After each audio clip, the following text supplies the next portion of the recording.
Hello everyone, welcome to my YouTube channel team Aman Chawla.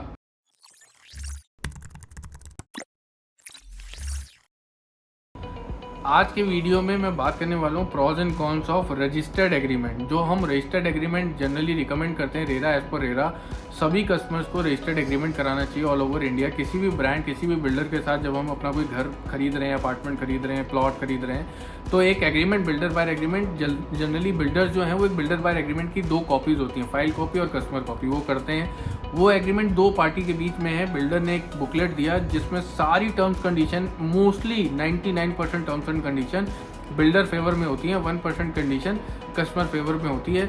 और उसको आपको एक बुकलेट दे दी जाती है 18-30 पन्नों की, जिसको आपको देखना होता है। फोटो पेस्ट करा, अपना नाम देखा, आपने अपना यूनिट कॉस्ट देखा, स्पेसिफिकेशंस, टाइमलाइन, पोजीशन का क्या टाइमलाइन लिखा है, ये सब देख के आपने साइन किया और बिल्डर को दे दिया। अब इसको रजिस्टर्ड कराना कितना ज़रूरी है या इसका क्या प्लस है, क्या माइनस है, उसको डिस्कस करते हैं। सबसे बड़ा जो प्लस, सबसे पहले प्लस की बात करते हैं, उससे ये है कि जो भी वो कमिटमेंट्स, टाइम कमिटमेंट है, जब रजिस्टर्ड एग्रीमेंट पे जाते हैं तो जो रेरा का फॉर्मेट है वो बिल्डर और कस्टमर दोनों सेंट्रिक है, सिर्फ बल्कि मोस्ट ऑफ कस्टमर सेंट्रिक है। उसमें क्या है कि अगर बिल्डर ने आपको 36 मंथ्स बोला तो 36 मंथ्स के साथ में फिर एक हिडन चीज़ निकल के आएगी। बिल्डर रजिस्टर्ड एग्रीमेंट में जनरली जो रेरा से 6 मंथ्स का एक एक्स्ट्रा टाइम मिलता है, जिसको हम अगर जनरल लैंग्वेज में मैं बात करूँ, एक एक्स्ट्रा टाइम मिलता है, बिल्डर वो ओपन करता है। कोई ऐसी कंडीशन अगर बिल्डर की तरफ से लेट होगा तो वो क्लॉज साफ साफ क्लियरली उसमें मैंशन होगा कि इतना अगर डिले होता है तो इस हिसाब से आपको देना है। और रेरा एक गवर्नमेंट बॉडी इन्वॉल्व हो जाती है क्योंकि उन्हीं का सेट फॉर्मेट है। कोर्ट में जिस कोर्ट में हम जाके इसको रजिस्टर्ड एग्रीमेंट कर रहे हैं तो कोर्ट भी इन्वॉल्व हो गया साथ में। बिल्डर बाउंड हो जाता है अपनी टाइमलाइन, स्पेसिफिकेशंस, सभी चीज़ को आप एक निश्चिंत, बिल्कुल फ्री माइंड हो सकते हो कि मैंने एक रेरा रजिस्टर्ड एग्रीमेंट या मैंने एक रजिस्टर्ड एग्रीमेंट कोर्ट में जाके करा लिया, तो मुझे अगर बिल्डर ने 36 महीने बोला है प्लस 6 मंथ्स का ग्रेस पीरियड भी है तो 42 मंथ्स में मैक्सिमम मुझे घर मिल जाएगा। बिल्डर कहीं भागेगा नहीं। कंस्ट्रक्शन अगर रुक जाएगा तो मैं कोर्ट पे जाके इन्फोर्स कर सकता हूँ, अपना पैसा वापस ले सकता हूँ। मेरे पीछे कोई एक बॉडी खड़ी है, अगर ये बिल्डर फेल हो जाता है तो मेरा पैसा सेफ है, मुझे पैसा निकलवाने में बड़ा आसान होगा। अगर कंपनी एनसीएलटी में चली जाती है, कोई प्रॉब्लम आ जाता है, दिवालिया घोषित हो जाती है, तो जो रजिस्टर्ड एग्रीमेंट्स जिनों के साथ में हुआ है उनका जो अगर केस सॉर्ट होंगे तो डेफिनेटली उनको एडवांटेज मिलेगा, उनको प्रायोरिटी मिलेगी कंपेयर टू जिनके पास रजिस्टर्ड एग्रीमेंट्स नहीं है। तो ये सारे कुछ बेनिफिट्स हैं जिसमें आप अपने आप को पूरी तरीके से सेव कर लेते हो और बिल्डर को कोई ऑप्शन नहीं होता सिवाय बनाने के। और अगर इन केस फेलियर है तो आपको विद कंपनसेशन पैसा रिटर्न करने में। ऐसे कितने केसेस बिल्डर हार चुके हैं अब तक जिसमें उनकी प्रॉब्लम, उनकी गलती थी, रजिस्टर्ड एग्रीमेंट था और वो केसेस के रिजल्ट आए फेवर में, कस्टमर के फेवर में आए, पैसे भी वापस मिले, पेनाल्टी भी वापस मिली और चीज़ें सॉर्ट आउट हो गई। लेकिन अभी क्या है कि इसके कुछ डिसएडवांटेज भी हैं। डिसएडवांटेज ये है कि जो ये रजिस्टर्ड एग्रीमेंट है ये कस्टमर और बायर दोनों सेंट्रिक होता है। इसमें क्या है कि अगर इन केस मुझे कैंसिल करना पड़ गया, मैं एज अ कस्टमर बुक करा रहा हूँ, फिर मेरा फाइनेंशियल कुछ घर में प्रॉब्लम हुआ, मुझे कैंसिल करना पड़ा, तो बिल्डर पूरा 10% of that property cost deduct करेगा रजिस्टर्ड एग्रीमेंट के हिसाब से। बहुत सारे केसेस में आप बिल्डर के पास जाते हो, आप उनसे बात करते हो, आप ऑन इमोशनल ग्राउंड्स या कंपनी समझती है कि ठीक है जेन्यून केस है तो वो 10% ऑफ दैट कॉस्ट नहीं कट करते हैं। लेकिन रजिस्टर्ड एग्रीमेंट अगर है तो बिल्डर आपसे एक वो कॉस्ट पूरा 10% आपसे फॉरफिट करेगा ऑफ दैट प्रॉपर्टी कॉस्ट। फिर जो वो पैसा वापस भी करेगा वो एज पर रेरा वो तभी वापस करेगा जब वो यूनिट रीबुक होगी, उसमें जितना पैसा आपने दिया उतना पैसा बिल्डर को रिसीव होगा। उसके विद इन 60 डेज़ या 90 डेज़ का विंडो है, मैं इसमें क्लियर नहीं हूँ, उस टाइम पे आपके पास पैसा आएगा। तो एज़ पर रजिस्टर्ड एग्रीमेंट या RERA registered agreement it's a two sided, मतलब कस्टमर के पे भी फोकस है, बिल्डर पे भी है। तो अगर कस्टमर किसी भी कारण से कैंसिल कराता है तो कस्टमर को भी पेनाल्टीज, हैवी पेनाल्टीज फेस करनी पड़ सकती हैं। सेकेंडली जो कोर्ट फीस है वो रजिस्टर्ड एग्रीमेंट के वक्त जो स्टैम्प ड्यूटी, जो आपने स्टैम्प पेपर 2% का, सपोज आपने रजिस्टर्ड एग्रीमेंट अभी कराया तो वो जो 2% का जो पेमेंट आपने किया वो at the time of registry, suppose UP में रजिस्ट्री का जो कॉस्ट है वो 7% है, स्टैम्प ड्यूटी 7% है, तो 2% आपने अभी दे दिया, 5% आप तब दे दोगे, वो तो एडजस्ट हो जाएगा। लेकिन जो कोर्ट फीस आपको अभी देनी है और एडवोकेट की फीस आपको जो अभी देनी है, वो बाद में फिर से कोर्ट फीस भी देनी होगी और एडवोकेट फीस भी देनी होगी। ये आप पे एक डबल एक खर्चा आएगा। थर्ड, अगर आप रजिस्टर्ड एग्रीमेंट नहीं कराते तो ये कोर्ट फीस का और स्टैम्प ड्यूटी का पैसा आपको एक साथ ही 3 साल, 3.5 साल, 2.5 साल, जो भी पोजीशन टाइम था जब रजिस्ट्री ऑफर होती तभी देना पड़ता। लेकिन ये पैसा 20% मार्जिन लोन जो आपको कराना है, 20% मार्जिन भी आपको देना है, साथ में इतना 2% स्टैम्प ड्यूटी और कोर्ट फीस और वकील की फीस का पैसा भी आपको अभी मैनेज करना पड़ता है, जिसके लिए वैसे आपको 3 साल का टाइम मिल जाता है। साथ ही साथ अब जो मेन चीज़, रजिस्टर्ड एग्रीमेंट अगर हो गया तो उसमें यूनिट का डिटेल लिख दिया जाता है। यूनिट का डिटेल, सपोज अगर बिल्डर ने आपको 1000 स्क्वायर फुट का प्लॉट सेल किया, कॉर्नर यूनिट या नॉन कॉर्नर यूनिट, कुछ केसेस में क्या होता है, या विला में, स्पेशली विलाज में या अपार्टमेंट में इश्यूज आते हैं, प्लॉट में तो जनरली ये इश्यूज नहीं आते। जो वेरिएशन आ गया, सपोज बिल्टअप आपके जब कंपनी ने आपको सेल किया था तब वो एक अंडर कंस्ट्रक्शन प्रोजेक्ट था।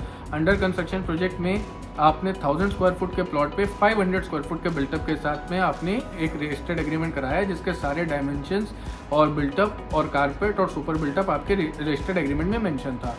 लेकिन जब वो एक्चुअली बना 3 साल बाद, तो 500 के बजाय 515 स्क्वायर फुट हो गया। वो अब रजिस्टर्ड एग्रीमेंट और रजिस्ट्री में वेरिएशन आ रहा है। उस वेरिएशन के लिए उस रजिस्टर्ड एग्रीमेंट की कोई वैल्यू ही नहीं है। फिर उसके लिए आपको पूरा एक करेक्शन डीड होगा, और वो, या फिर आप वो एग्रीमेंट को बोलो फिर से आप पूरा 7% से एक अपना फ्रेश एक रजिस्ट्री कराएं या स्टैम्प ड्यूटी पे करके आप करें, तो इसमें आपका एक लॉस हो जाता है। और ये जनरली केसेस में आता है, ऐसा कोई मैकेनिज्म बना नहीं है अभी फ़िलहाल जिसमें वो 10-15% या 10-15 स्क्वायर फुट का जो वेरिएशन आया बनने में, वो अगर आ गया और वो रजिस्टर्ड एग्रीमेंट में कोई फिगर लिखा है और रजिस्ट्री में कुछ और जाएगा, ऐसा एप्लीकेबल नहीं है। तो वो एक वेरिएशन आने की वजह से प्रॉब्लम्स आती हैं। सेकेंडली, अगर हमने रजिस्टर्ड एग्रीमेंट कराया और हमने लोन करा रखा है, तो हमारा जो पेपर, सारे ओरिजिनल पेपर्स हैं, बैंक अपने पास रख लेते हैं।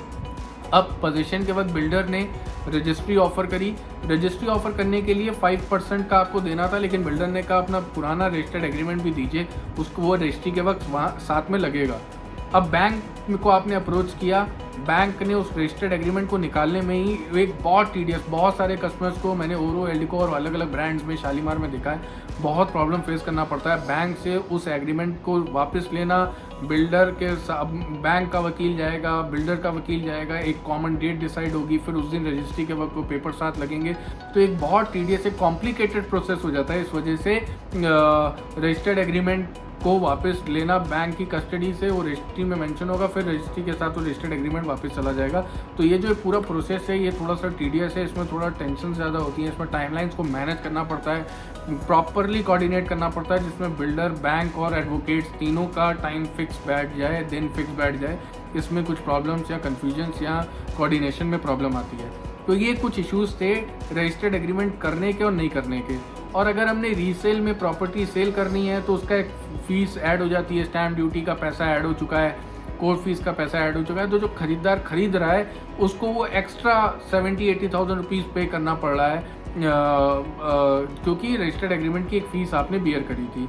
तो ये सारे कुछ इश्यूज़ हैं। तो मैं ये कहीं से नहीं कह रहा कि रजिस्टर्ड एग्रीमेंट नहीं कराना चाहिए, डेफिनेटली रजिस्टर्ड एग्रीमेंट कराना चाहिए। और हाल ही में जो लखनऊ में नए नए ब्रांड, नए नए प्रोजेक्ट्स आ रहे हैं, उनमें तो डेफिनेटली मेरा सजेशन है हर ब्रांड में आप रजिस्टर्ड एग्रीमेंट कराओ। जो अभी नए नए ब्रांड्स अभी आए हैं, नए प्रोजेक्ट्स, चाहे वो 100 एकड़ का हो, 25 एकड़ का हो, 20 एकड़ का हो, सब में रजिस्टर्ड एग्रीमेंट कराएं, क्योंकि इन ब्रांड्स का पुराना कोई हिस्ट्री नहीं है, एक्सपीरियंस तो है, लेकिन हमारे पास एज एन ऑडियंस एक प्रॉपर हिस्ट्री नहीं है एनालिस करने के लिए इसके इस ब्रांड ने सारे पोजीशन टाइम से दिए हैं कि नहीं, सारे स्पेसिफिकेशंस टाइम से, जो भी डिलीवरी के टाइम, बुकिंग के वक्त जो प्रोमिसेस किए तो पूरे किए हैं कि नहीं, स्पेसिफिकेशन में कोई हेर फेर तो नहीं है।